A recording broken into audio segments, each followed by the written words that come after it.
Kamusta mga ka-Clover at ka-Feng Shui believers? Habang papalapit na naman ang bagong taon 2026 na tinaguri ang Year of the Fire Horse, panahon na naman ng paglilinis, pagpapalaya at paghahanda ng ating tahanan upang salubungin ang swerte at iwasan ang malas. Pero tandaan, hindi lang basta walis at map ang kailangan mo, dahil ayon sa Feng Shui, may mga bagay sa bahay na kapag hindi mo itinapon bago magpalit ng taon, maaring humarang sa pagpasok ng biyaya, kalusugan at kapayapaan. Kaya sa vlog na ito, ibubunyag ko sa iyo ang mga dapat mong tanggalin bago sumapit ang 2026 Year of the Fire Horse at bakit delikado kung pababayaan mo lang sila sa loob ng bahay. Number 1, ang enerhiya ng Year of the Fire Horse. Ang taong 2026, pinamumunuan ng Fire Horse. Simbolo ng lakas, tapang at biglaang pagbabago.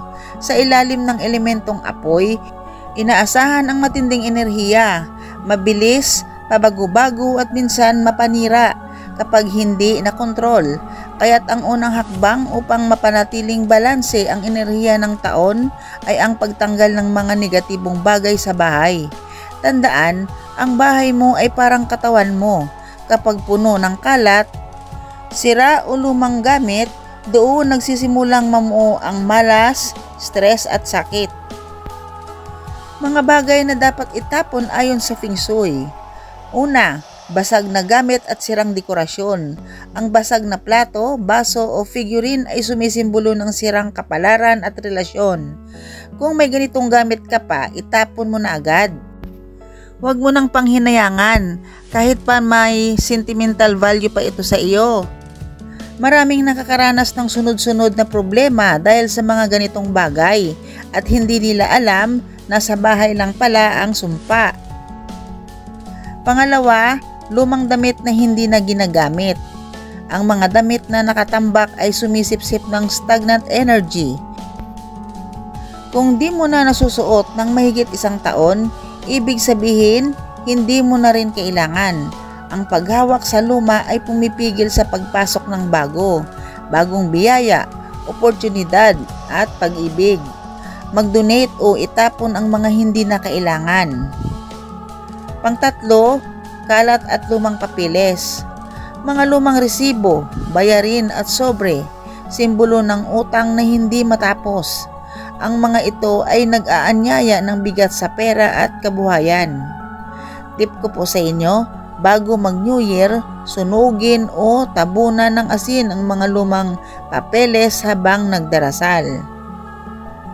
Ganito ang sasabihin nyo, paalam sa lumang utang, salubungin ang bagong kasaganaan. Pang-apat, lumang kandila at sirang relo. Ang kanilang di na ginagamit ay may dalang lumang dasal at kalungkutan. Ang sirang relo naman ay simbolo ng paghinto ng oras, paghinto ng swerte at progreso. Itapon agad, huwag hayaang magtagal sa bahay mo ang enerhiyang nakahinto. Panglima, basag o kalawangin na salamin. Ang salamin ay makapangyarihan sa Feng Shui. Kapag ito ay basag, nawawala ang kakayahang mabalik ng enerhiya at nagdadala ng negatibong puwersa. Kung natutulog ka malapit sa basag na salamin, madali kang dapuan ng sakit o bangungot.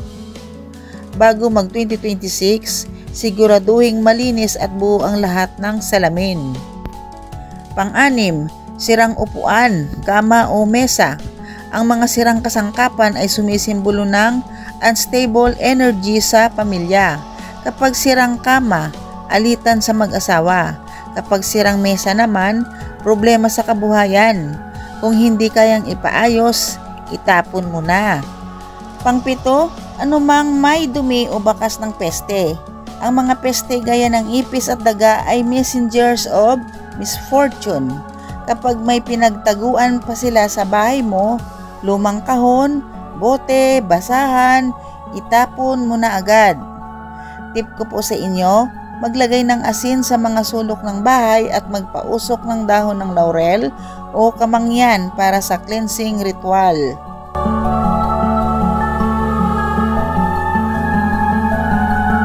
Pang-8, mga gamit ng ex o ng taong nakasamaan mo ng loob. Ito ang isa sa pinakamatinding harang sa swerte. Mga gamit na may emosyonal na bigat. Ang bawat bagay ay may memorya ng enerhiya.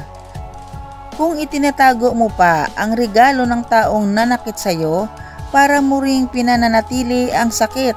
At tandaan, ang Fire Horse Year ay taon ng malalaking pagbabago. Kung hindi mo ito haharapin ng buong tapang, baka ikaw ang maiwan sa nakaraan.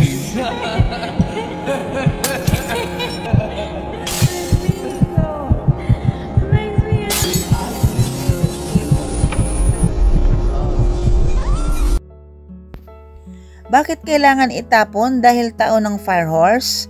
Ngayon, bakit nga ba mas mahalaga sa 2026 ang paglilinis at pagtapon ng mga ito? Ang Fire Horse Year ay kilala sa sobrang lakas ng enerhiya, mabilis magbago, marahas kapag may kalat o sira sa paligid at madaling magliyab ang mga negatibong bagay. Sa taon ng apoy at kabayo, anumang naiipong lumang enerhiya ay pwedeng sumabog sa anyo ng sumpa, alitan o biglaang malas. Kung hindi mo aalisin ang mga ito, parang naglalagay ka ng gasolina sa loob ng bahay habang papalapit ang apoy ng Fire Horse. Ang taong ito ay nangangailangan ng magaan na espasyo, malinaw na enerhiya at matapang na pagbabago. Kaya't bago pa mag-Disyembre 31, siguraduhing malinis ang paligid at wala ni isang gamit na may negatibong aura.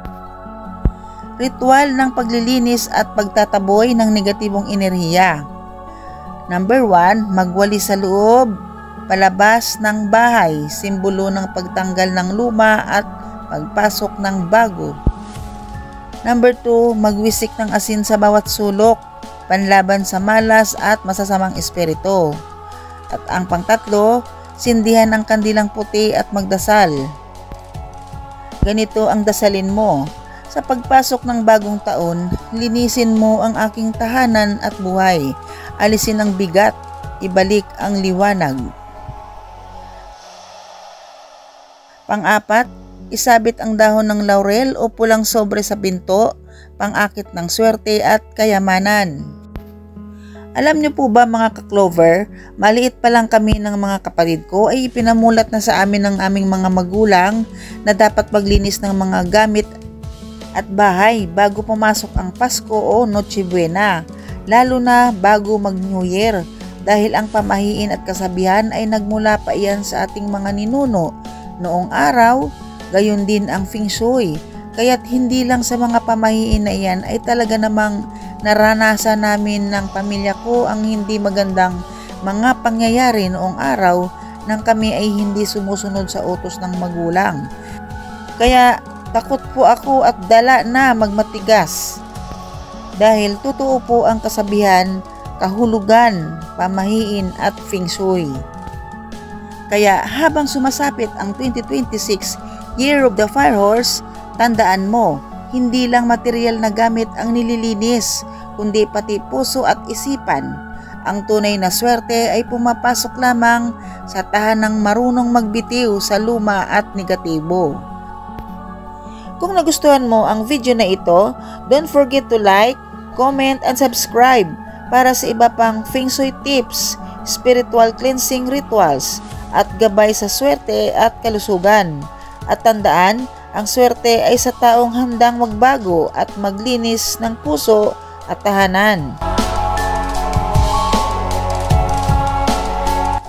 Kaya, bago mag-31 ng Disyembre, suriin mo ang paligid mo. May mga bagay pa bang dapat mong pakawalan?